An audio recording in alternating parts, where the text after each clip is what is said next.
car auctions on ESPN Plus.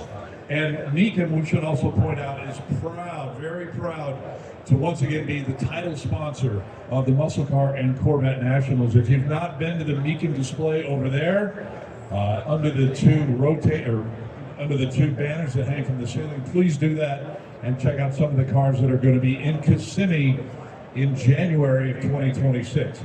However, right now, I am very happy to have my good friend Jeff Stunkard, noted Mopar historian and an all-around fantastic car guy, here because we are going to unveil a really cool piece of Mopar history, Jeff. This is a 1965 Plymouth Belvedere, the A990 factory race car. That's right. So, in 1965, NHRA had outlawed all lightweight parts. Jim Thornton, who worked for the Ram Chargers, found a way to stamp lightweight sheet metal. Go ahead. Hold that mic up a little closer. A little closer. Hey, how's that? Good. So loud.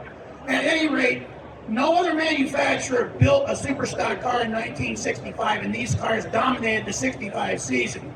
However, they went on to win in 66, World Championship in 67, Indy title in 71. Even after the Darts and Barracudas debuted, the A990s were a big deal.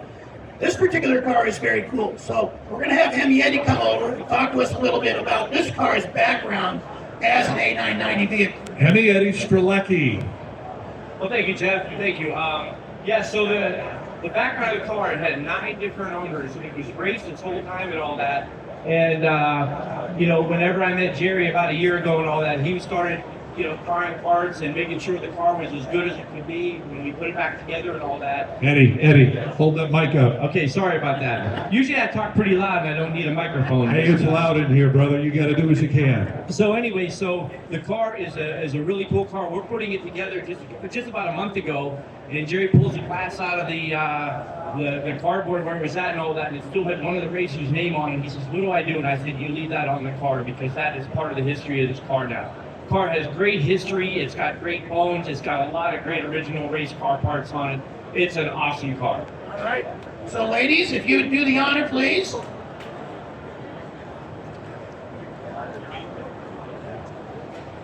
So, real quick, Eddie, tell us a little bit about the production. So they made 101 of these cars. This is one of 7 black cars that they made. Probably made the only one in existence and all that. It's got lightweight doors, as Jeff was saying about the lightweight parts, lightweight fenders, hood scoop. Some of the front inner structure is also lightweight, the front bumper brackets. So when Chrysler had to get rid of the alloy steels, they went with this lightweight stuff. That was not the only thing they did to lighten these cars up. Then they moved on to the engine. You heard Jeff talk about an A990. Well, in 64, it was an A864. That was the engine designation. 65 was the A990. What they did is they said, all right, if we got to take weight out of the car, we're going to take weight off the motor. They took an aluminum intake and made it out of magnesium, took a bunch of weight off. They took the cast iron heads, made them aluminum. The cast iron water pump, water neck, and water pump housing out of aluminum. The oil pump was made out of aluminum. So they took a bunch of weight off the engine, not only along with the body panels as well. So Chrysler really did their homework to light this car up, as Jeff said, how it dominated the years after that. Hey, Jeff, I want to jump in here and talk to Jerry Macari, who is the owner of this car. Give it up for Jerry. And you are owner number 9. And tell me about what that's like having a part of history in your collection. That was pretty awesome. Back in 18 when I acquired the car, it was I bought a bunch of race cars. I just sat up on the lift until I had time to do it about a year ago. So a year ago we started the bodywork and finer details, and we're started acquiring some parts that we listened to Eddie and such. And at the end of, I think we got the car in the end of September. Over to my shop in Connecticut, and we started putting it together. And the Atwoods, Eddie Strelecki, a couple of people helped us get the car to where it is today.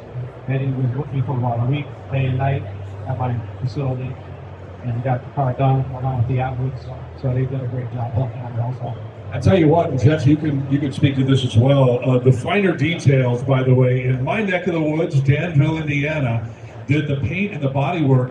And a restoration on a car like this is not exactly the easiest thing to do at times, is it? No, and again, you're dealing with lightweight parts, often that had race modifications to them. So you've got to have somebody who knows what they're doing. And then on top of that, it's not white, it's black. You make a mistake, everybody knows it. Absolutely right.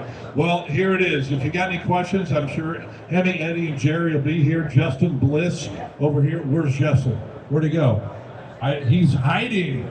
Check the trunk. Is he in the trunk? Kidding. No, the guys from Finer Details will be happy to answer any questions.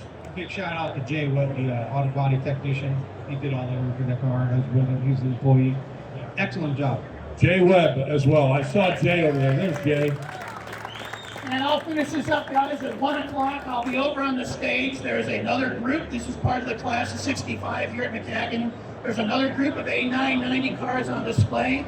We'll be on stage with Butch Leal and Paul Rossi, UDRA champion Larry Griffith, several of the other racers from back in the day, as well as Hemi Eddie as the expert and some of these other guys. So we'll see you at 1 o'clock. Cool. Thank you all for coming out.